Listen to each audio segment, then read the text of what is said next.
Bien-aimé, être chrétien, c'est avoir une transformation de vie. Tu ne peux pas dire que tu es chrétien et continuer à vivre dans ton ancienne vie. Qu'est-ce qui doit changer? Il y a beaucoup de choses à changer. Quand l'on se donne à Jésus et que l'on reçoit le Saint-Esprit dans notre vie, le péché ne peut pas demeurer. Et il y a plusieurs domaines que le Seigneur va transformer. C'est ce qu'on appelle la conversion. Mais cette conversion, bien-aimée, est un processus. On y avance pas à pas jusqu'à atteindre la stature parfaite de Dieu. Mais aujourd'hui, je veux parler avec toi des attitudes à avoir, bien-aimé, pour bien vivre sa chrétienté.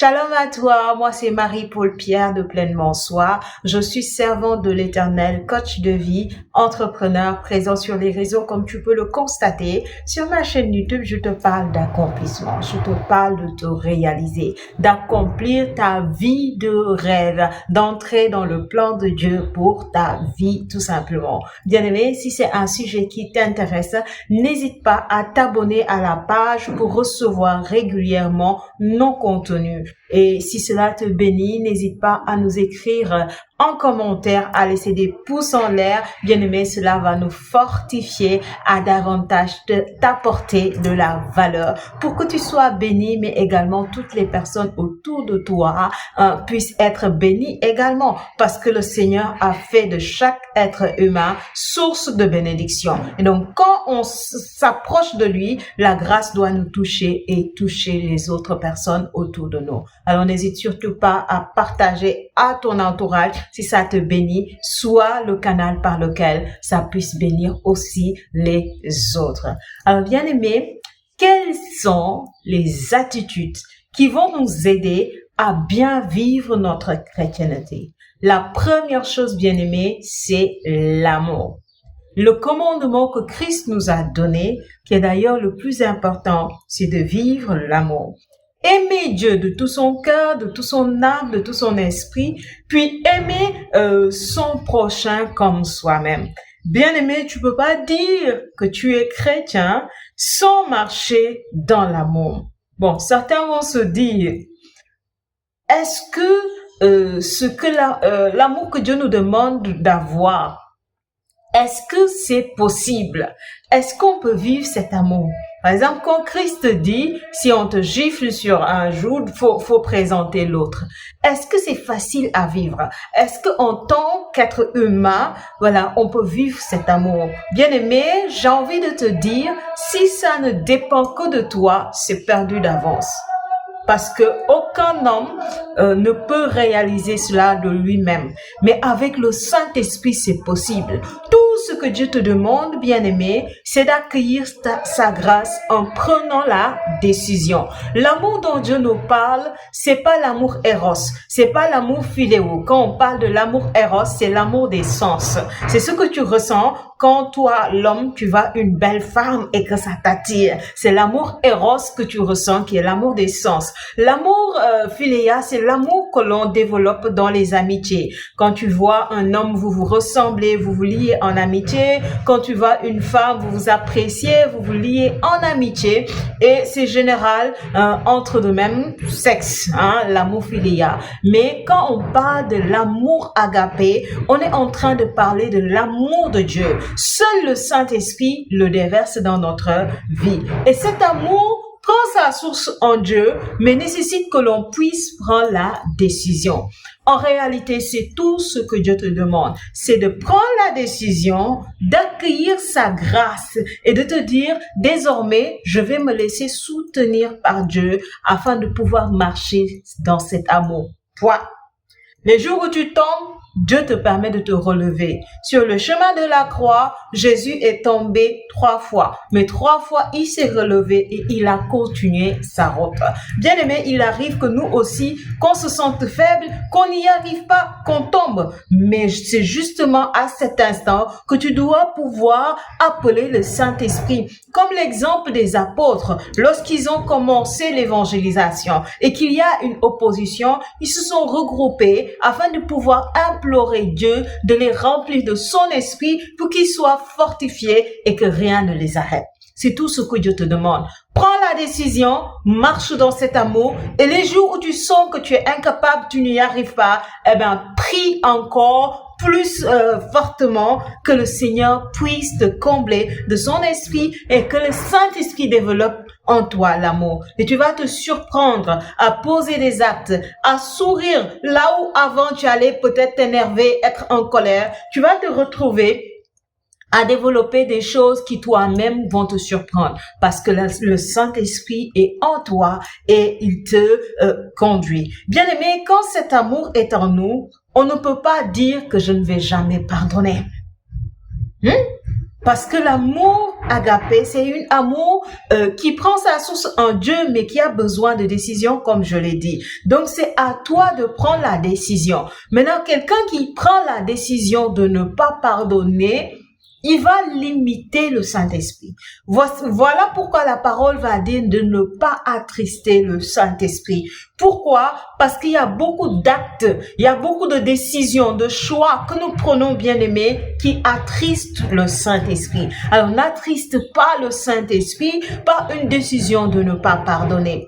Moi, j'ai tendance à dire, le pardon que tu accordes à l'autre, tu ne le fais pas pour le bien de l'autre. Parce que souvent, des gens vont te dire, l'autre ne mérite pas le pardon. Mais non, tu ne le fais pas pour lui. C'est pas une question de est-ce qu'il mérite ou est-ce qu'il ne mérite pas. Tu le fais pour toi. Tu le fais pour ton bien-être. Tu le fais pour ton évolution. Tu le fais pour que tu puisses aller plus loin. Parce que le manque de pardon va venir te bloquer dans un carrefour et tu ne vas pas pouvoir avancer. Parce que ton cœur est endurci. Alors,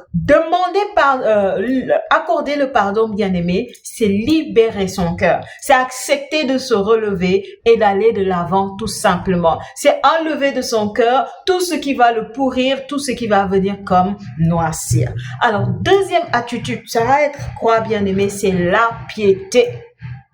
De la même façon que tu ne peux pas être chrétien sans vivre l'amour, tu ne peux pas non plus être chrétien sans avoir de vie de prière. C'est pas possible, bien-aimé. Imagine-toi qu'on te dise, je suis marié, mais je n'ai jamais de relation avec mon époux. Ça n'a pas de sens. Ça n'a pas de sens.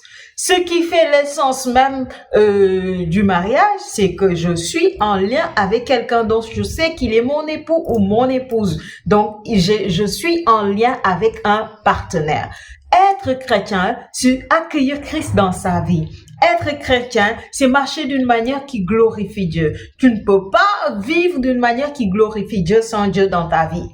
Parce que la sainteté, c'est la présence de Dieu qui l'amène. Et Dieu nous visite au travers de la prière. Il dit dans sa parole qu'il est proche de ceux qui l'invoquent, de tous ceux-là qui l'invoquent en vérité. Maintenant, le problème, c'est que beaucoup l'invoquent, mais ils ne l'invoquent pas en vérité. Quand je prends le cadre de ceux qui prient sans forcément comprendre ce qu'ils disent, qui sont en train, de réciter machinalement quelque chose qu'ils ne comprennent pas, voyez même le Notre Père. Il y en a des gens qui le récitent, mais qui ne prennent pas forcément le temps de l'intérioriser. Bien-aimé, tu peux pas dire que tu pries. Parce que prier, c'est communiquer. Prier, c'est dialoguer. Et pour dialoguer avec quelqu'un, il faut entrer en contact avec lui. La première fois, peut-être que tu ne le connais pas, mais il suffit d'un mois de communication pour que tu puisses connaître la personne, pour que tu puisses te familiariser à la personne. Alors, est-ce que tu connais Dieu? Et quand je parle de connaître, je ne suis pas en train de parler d'une connaissance théorique, mais je parle de l'expérience. As-tu déjà expérimenté la rencontre avec Dieu? Prenons un exemple simple que j'ai l'habitude de donner, bien-aimé. Tu es dans un quartier. Tu vois une fille qui vient d'arriver peut-être dans le quartier. Tu veux entrer en contact avec la personne, tu ne la connais pas. La première fois que vous discutez, comment dirais-je, ça va être nouveau. Mais au fur et à mesure que tu partages avec la personne, tu vas connaître la personne. Maintenant, imagine une autre personne qui est dans le quartier, mais qui n'est jamais entrée en lien avec la fille là. Il a entendu parler de la fille, mais n'a jamais essayé de concrétiser une approche, ne serait-ce qu'amicale avec la personne. Qu'est-ce qui va se passer? Tous les deux vont dire, je connais la personne, mais en réalité, ils ne connaissent pas de la même manière la personne. Parce que dans le premier cas, cette personne qui est entrée en contact avec la personne peut dire véritablement qu'il connaît la personne parce qu'il a vu sa manière de parler. Il a eu peut-être le privilège de le voir, comment il réagit face à certaines situations. Il a peut-être eu l'occasion de voir comment il vit au sein de sa famille. Donc, c'est pas des choses qu'il a entendues, mais il l'a expérimenté, il l'a vu de lui-même, il a assisté. Alors que l'autre cas n'est ni sûr ni certain parce qu'il a juste entendu des faits.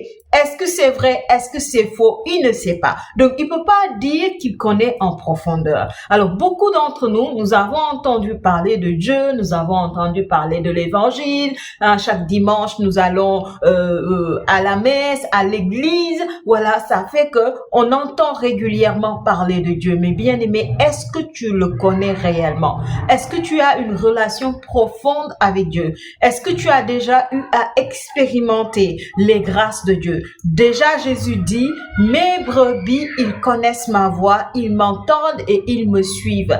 Est-ce que tu peux dire, bien-aimé, que tu connais la voix de Dieu? Est-ce que tu peux dire que tu fais partie de du troupeau qu'il conduit, que tu es véritablement une brebis et que c'est lui qui te conduit? Est-ce que ce n'est pas le monde qui te conduit à la place de sa parole?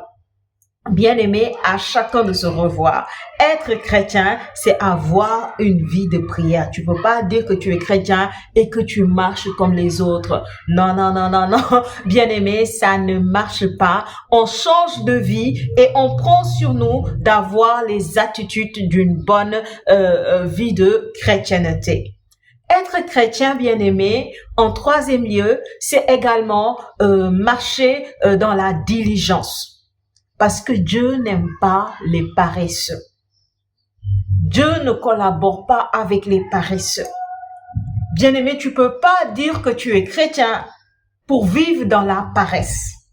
Parce que, en réalité, Dieu dit dans sa parole, dans Jérémie 29, 11, que il a pour nous des projets de bonheur et non des projets de malheur. Si je ne me trompe, Éphésiens 3 va nous montrer que nous tous qui avons accepté Jésus, nous avons été prédestinés afin d'accomplir des œuvres qui glorifient le Seigneur. La Bible dit les œuvres des justes. Bien-aimé, quand tu iras au ciel au soir de ta vie, c'est les œuvres justes que Dieu avait prédestinées d'avance et que tu as accomplies, c'est ça qui va parler en ta faveur. Alors, est-ce que tu es en train d'accomplir ces œuvres-là? Ces œuvres justes, ça nécessite de sortir de la paresse. Il y a plusieurs formes de paresse. Il y en a qui sont dans l'oisiveté, il y en a qui sont dans la procrastination, il y en a qui sont paresseux sur le plan spirituel. Ça a dit qu'ils n'arrivent pas à avoir une vie de prière convenable. Même prier avant de se coucher, même prier avant de manger, avant de sortir. Pour certaines personnes, vraiment, c'est un combat. C'est un combat. Alors, être chrétien, bien aimé, c'est accepter de sortir de la paresse parce que Dieu ne travaille pas avec les paresseux. Même quand il te dit quelque chose, pour que cela s'accomplisse, tu as toujours ta part à jouer. Alors, si tu te rends compte que tu es dans la paresse, tu es dans l'oisiveté, la procrastination, sors dans ça. Pourquoi, bien aimé, que Dieu ne cherche pas les paresseux? Parce qu'il veut faire du bien sur la terre. Il a des projets de bonheur. Il a des choses à accomplir. Et il a besoin que nous puissions collaborer avec lui pour que ces choses s'accomplissent. Alors, si tu es paresseux, bien-aimé, c'est pas bon. Quatrième attitude, bien-aimé, c'est de marcher par la foi. Un enfant de Dieu, il marche par la foi.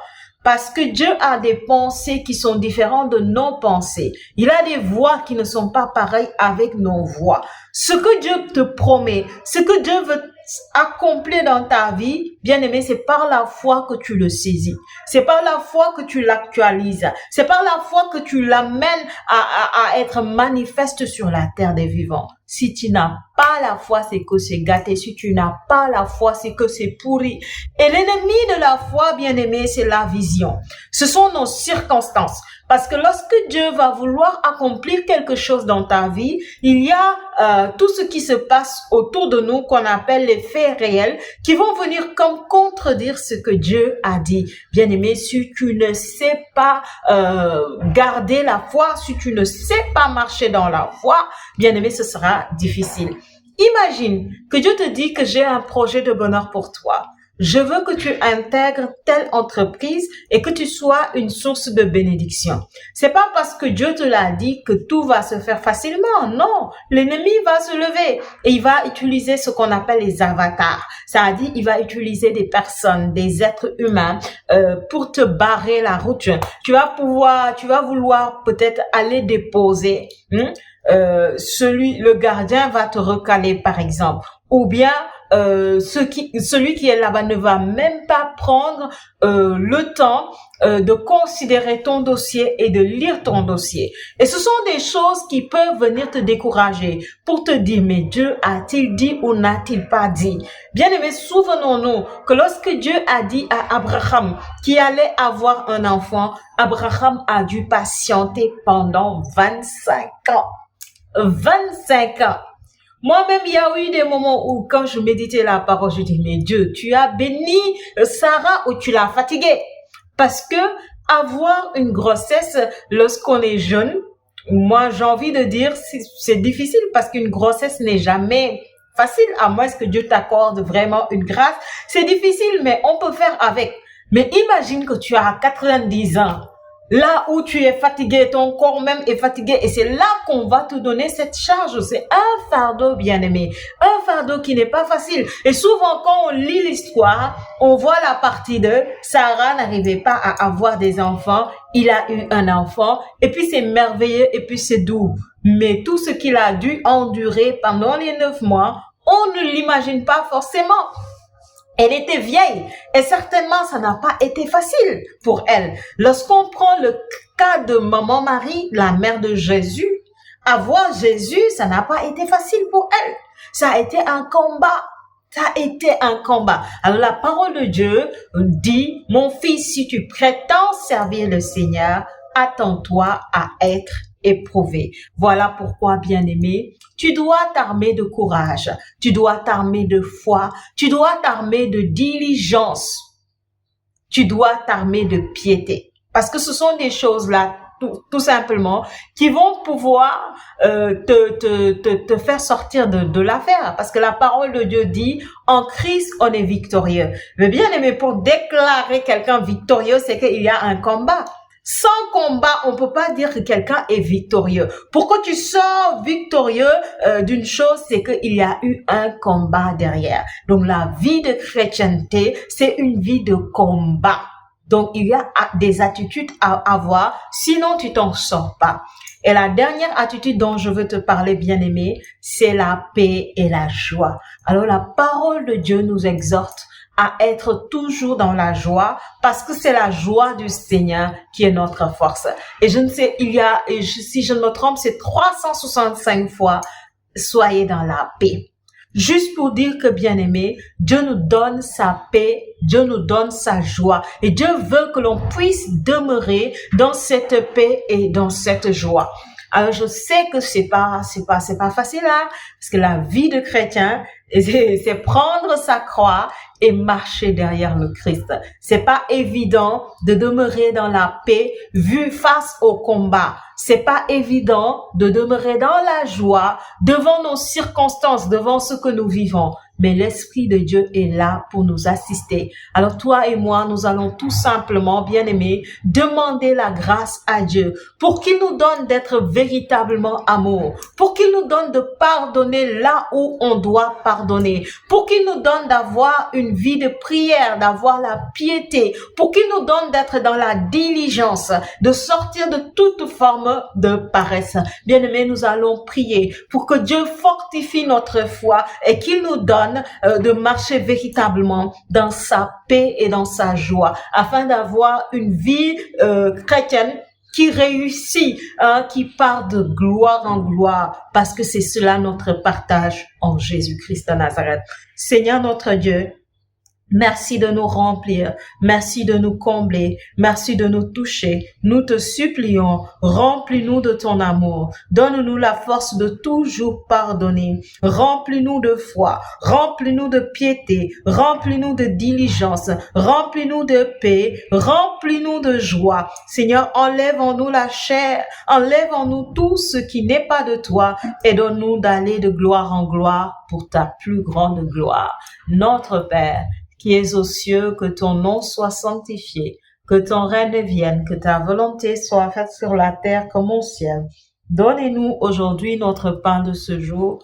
Pardonnez-nous nos offenses comme nous pardonnons aussi à ceux qui nous ont offensés et ne nous laisse pas entrer en tentation, mais délivre-nous du mal. Amen.